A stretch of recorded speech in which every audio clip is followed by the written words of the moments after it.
இந்த சமூகத்தில் இன்று வரை பாலியல் வன்புணர்வுக்கு ஆளாக்கப்படுகிறவர்கள் பெண்கள்.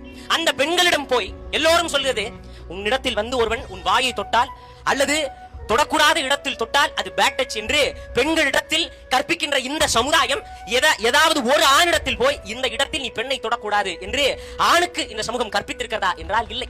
அந்த இடத்தில் உளவியலாக முதலில் இந்த சமூகம் தோற்று போகிறது. ஆண் பிள்ளைகளுக்கு கற்பித்துக் கொடுக்க வேண்டும். எப்படி உனக்கு காடு இருக்கிறதோ, கண் இருக்கிறதோ, வாய் இருக்கிறதோ, மூக்கு இருக்கிறதோ, தலைமுடி உனக்கு எப்படி இருக்கிறதோ அதே போலதான் பெண்ணுக்கும். அவள் உனக்கு சகபாலினம் தான். உனக்கு எப்படி அடித்தால் வலிக்குமோ, உனக்கு எப்படி குத்தினால் ரத்தம் வருமோ அதே போலத்தான் பெண்களுக்கும் என்கின்ற சமூக உளவியலை குழந்தைகளிடத்தில் ஏற்படுத்தாது நாம் எந்த விதமான மாற்றத்தையும் இந்த சமூகத்தில் காண முடியாது. என்னடா தெரியும், 10 வயது குழந்தைக்கு வெளிப்படையாக பேசுவோமே, 2 வயது சிறுமி, 3 வயது சிறுமிக்கு அந்த உறுப்பினுடைய பலன் என்ன என்று கூட தெரியாது.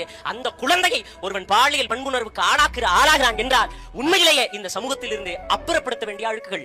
இந்தியாவிலேயே உச்சபட்ச அரிதினும் அரிதான வழக்கு என்று கருதப்பட்டது நிர்பயாவினுடைய வழக்கு. அந்த நிர்பயாவினுடைய வழக்கு தூக்கு தண்டனைக்கு கொடுக்கப்பட்டது, தூக்கு தண்டனை விதிக்கப்பட்டது. ஏன் காரணம், என்ன காரணம் அப்படின்னு பார்த்தோம் அப்படின்னா, சகிக்க முடியாத குற்றம். எப்படி அது சகிக்க முடியாத குற்றம் நீங்க சொல்றீங்க அப்படின்னா, ஓடும் பேருந்துல போய் வன்புணர்வு பண்ணிருக்கிறா, ஒரு தேசத்தினுடைய தலைநகரிலேயே பெண்களுக்கு பாதுகாப்பு இல்லையா என்று உலகங்கள் நம்மை நோக்கி கேள்வி கேட்கிறார்கள். ஆதலால் சகிக்க முடியாத குற்றத்திற்கு உச்சபட்ச தண்டனையாக மரண தண்டனை தான் வழங்க வேண்டும் என சொல்லி நிர்பயாவினுடைய வழக்கிற்கு மரண தண்டனை வழங்கப்பட்டது. எப்படி அங்கே ஒரு நிர்பயாவுக்கு நீதி கிடைத்ததோ அதே போல எங்கள் தேசத்தில் கற்பழிக்கப்பட்ட இந்த சிறுமிக்கும் நீதி வேண்டும். அவர்கள் தூக்கிலிடப்பட வேண்டியவர்கள்.